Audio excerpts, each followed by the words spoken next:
There is a kind of strength that does not raise its voice. It does not boast. It does not break. There is a passage from Marcus Aurelius that says, simply, "Begin the morning by saying to thyself, I shall meet with the busybody, the ungrateful, arrogant, deceitful, envious, unsocial." Meditations, Book 2-inch. Notice what the Stoics did not do. They did not try to silence the storm. They did not pretend the world was easier than it is. They named the difficulty plainly: discipline and self-mastery, the slow craft of will, the slow erosion of attention, and then they did the harder thing. They turned inward, not to escape, but to find the one place where their power was still real. If you are tired tonight, the Stoics would not tell you to push through. They were not motivational speakers. They were mostly careful, quiet men who lived long lives by listening to what the body and the soul required. They would tell you rest if rest is what tomorrow's work requires. But do not confuse rest with surrender. The first is preparation. The second is forgetting why you began.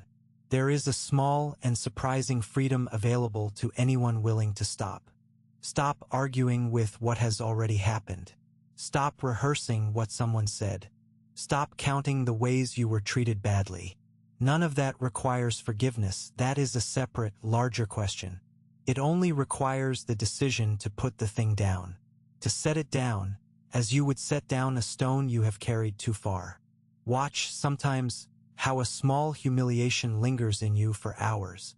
Watch how a single critical word from someone you do not even respect can ruin an evening. This is the place where the Stoics did their hardest work.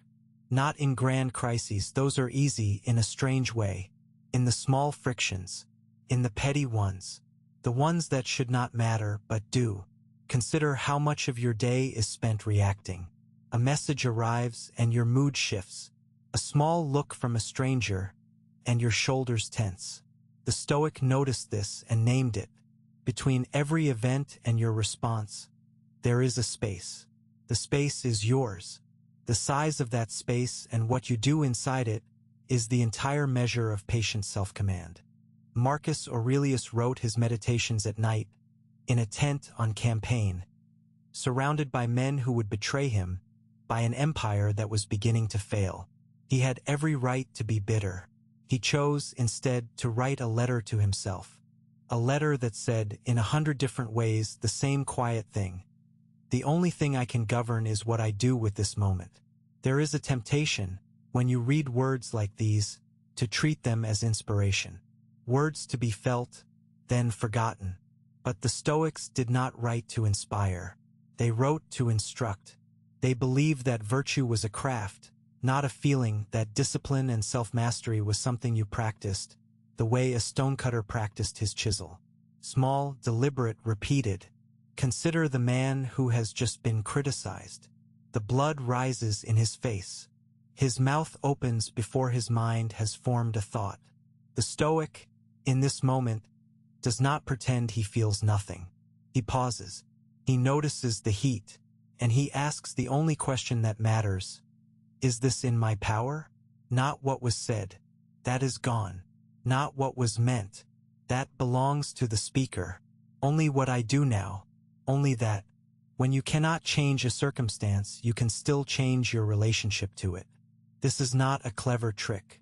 It is the central insight of the entire Stoic project. The man in the prison cell and the man at the banquet are doing the same work, choosing what they will make of their portion. The portion itself is not the point. What you make of it is. Seneca wrote to his friend Lucilius about the slow craft of will in a letter that you can still read today, almost 2,000 years later. He did not promise transcendence. He did not say the work would be easy. He said, I am still learning.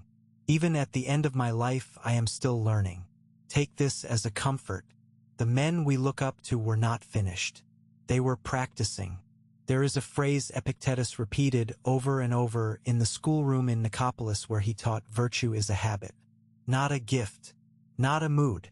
A habit. Built one small refusal at a time. The man who can sit with a difficult feeling for 30 seconds today can sit with it for a minute tomorrow.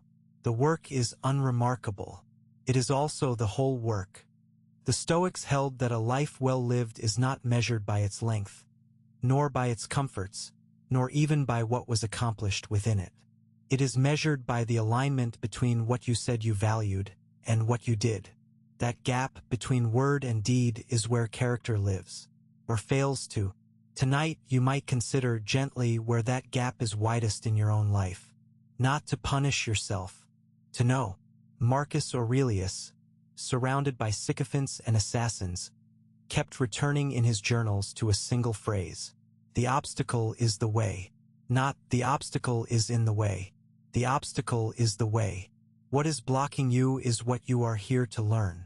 What you find unbearable is what is asking to be born. This reframe is small. It is also, perhaps, the largest reframe a mind can perform. Seneca wrote that we suffer more often in imagination than in reality. Read that line again. The fear of the call you have not yet made. The dread of the conversation that has not yet happened. The shame that has not yet been confirmed. Almost everything that hurts you tonight is happening in a place that does not exist. The future you have not lived, the past you cannot change. The work of self-mastery begins with the recognition of this.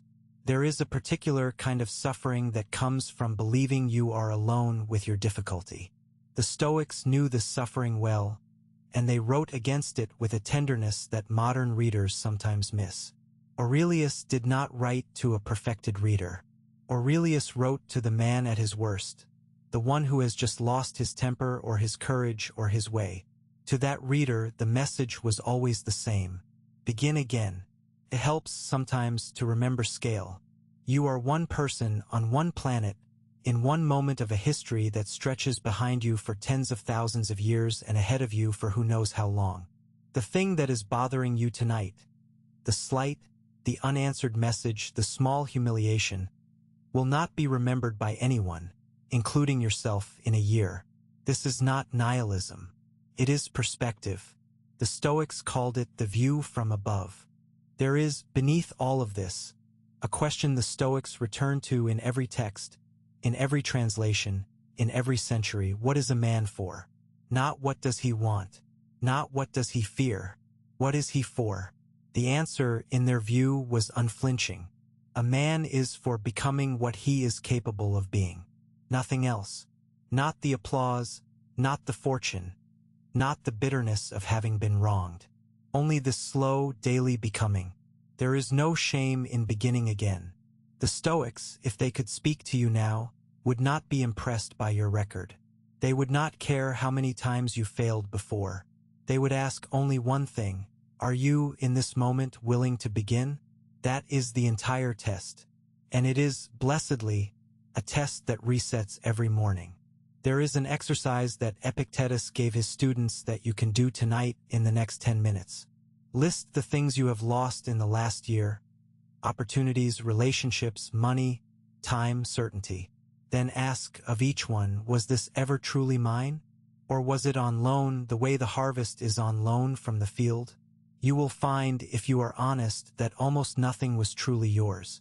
And in this loss, paradoxically, there is freedom. If you watch carefully, you will see that the world conspires to take your attention. It wants you to be angry and afraid and envious and certain of your importance. None of these are accidents. They are profitable. The Stoic does not rage against this, that too would be giving the world a tax it has not earned. The Stoic simply chooses, each morning, to take his attention back. What you do with this hour is the only thing in your power. Choose it, then choose it again tomorrow.